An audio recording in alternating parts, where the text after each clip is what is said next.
خواتاتي، كي دايرين؟ لاباس عليكم؟ بخير؟ نتمنى يلقاكم هاد لا فيديو وانتم في احسن الاحوال يا رب.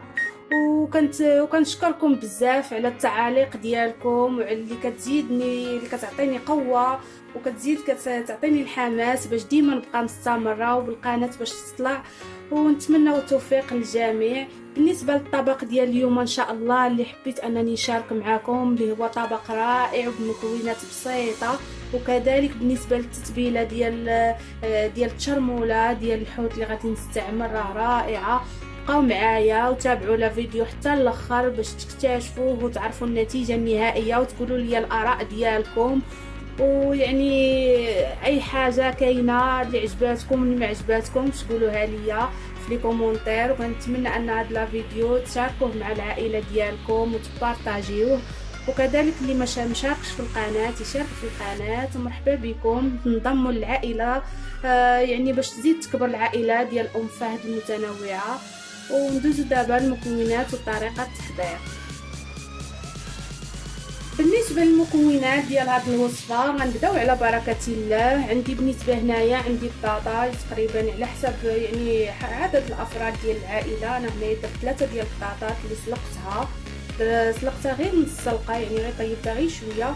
كذلك عندي خيزو نفس الشيء. عندي هنايا فلفله حمراء وفلفله خضراء. وعندي مطيشه درت تقريبا واحد 4 ديال المطيشات اللي قطعتهم دوائر. عندي زيت العود. عندي هنايا الثومه والحامض مصير. عندي هنايا صوص ديال الصويا. وبالنسبه للتوابل عندي هنايا الخرقوم معلقه صغيره. عندي نص معلقه ديال البزار، الملحه والتحميره كذلك معلقه كبيره هي تقريبا مع مراش. عندي هنايا التتبيله ديال الحوت. هنا عندي معلقه ديال الطماطم المركزه. عندي هنايا الربيع، زبور ومعدنوس اللي قطعته رقيق. عندي هنايا حوته ديال 2 كيلو ديال الشرغو كما كتشوفوا راني نقيتها مزيان وقطعتها من 2 جهات باش كتسهل باش دغيا كطيب اصلا. يعني هذا النوع ديال الحوت بصفه عامه راه بالزربه كيطيب. دابا غادي ندوزو باش نديروا لها التشرموله ديالها.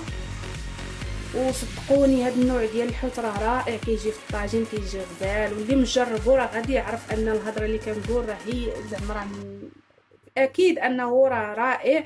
كنتمنى ان الكل يجربوا. ندوزو دابا باش نصاوبوا ليها التشرموله.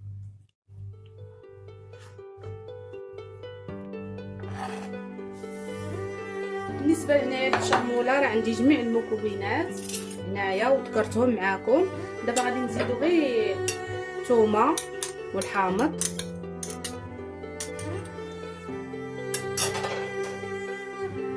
درت هنايا الثومه والحامض مصير. دابا غادي ندير هذا الصوص ديال الصويا تقريبا غادي ندير معلقه، يعني راه حتى هي كتجي رائعه. زيت البلديه، زيت الزيتون حتى هي تقريبا معلقه كبيره. غنخلطوا هاد المكونات كامله.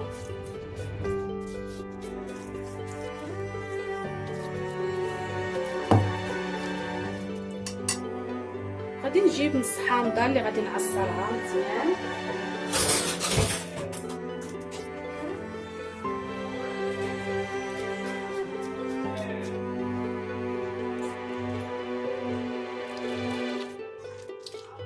بالنسبه للحامض مع الحوت راه كيجي رائع.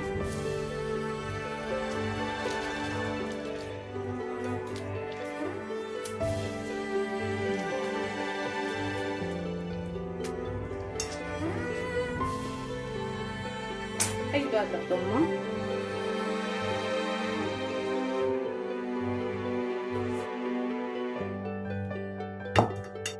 دابا غادي نخلط هاد المكونات كامله وغادي نشرملو بهم الحوته.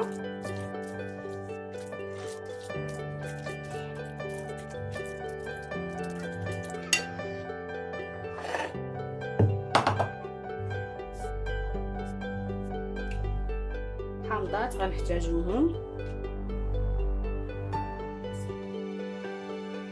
دابا غادي نشرملو هاد الحوته مزيان، غندخلو ليها التشرموله مزيان. بالنسبه يعني هي خصها ضروري انها على الاقل تبقى واحد، يعني من الاحسن تبقى ليله كامله في التشرموله ديالها عاد باش نطيبوها، ولكن انا غادي محتاجاها يعني وما عنديش الوقت باغا نطيبها. غادي نخليها تقريبا غير واحد الساعتين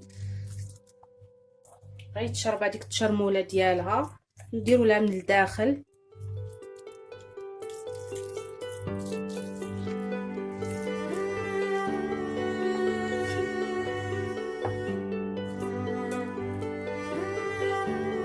ندخلو ليها التشرموله من الداخل راه كتجي بها مزيان.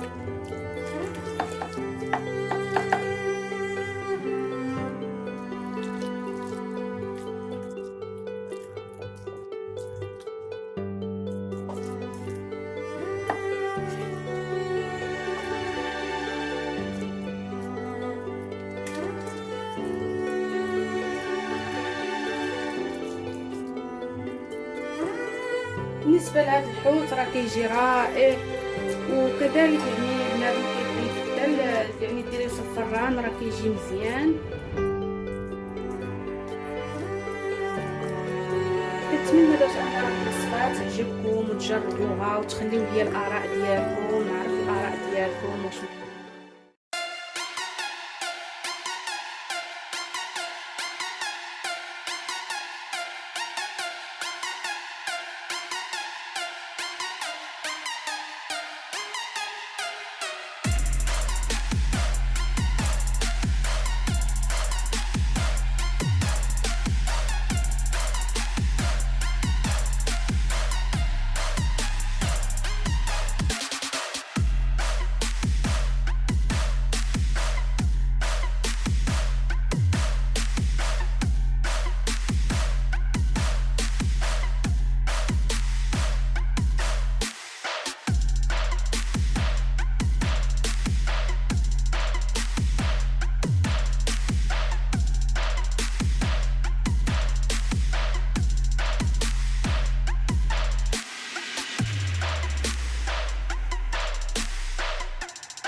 بالنسبه لهذيك الشرموله اللي شاطت ليا زدت عليها واحد شويه ديال الماء وغادي نخويها من الجناب.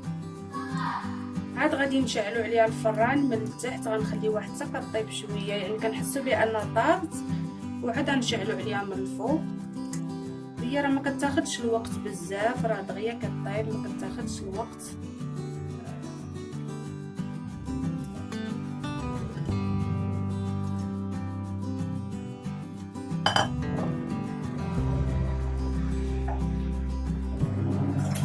دابا غادي نديرها في الفران. يعني راني شعلت عليه من التحت، وبالنسبه لدرجه الحراره راه درت ليه 200. غنخليها حتى كتحس بها ان راه طابت شويه، يعني راه طابت. عاد غنشعل عليها من الفوق. بقاو معايا حتى الاخر باش تكتشفوا هاد الطاوه ديال الحوت كي غتجي غزاله، راه باينه من الشكل ديالها. يلا ما تمشيو للفيلم، بقاو معايا.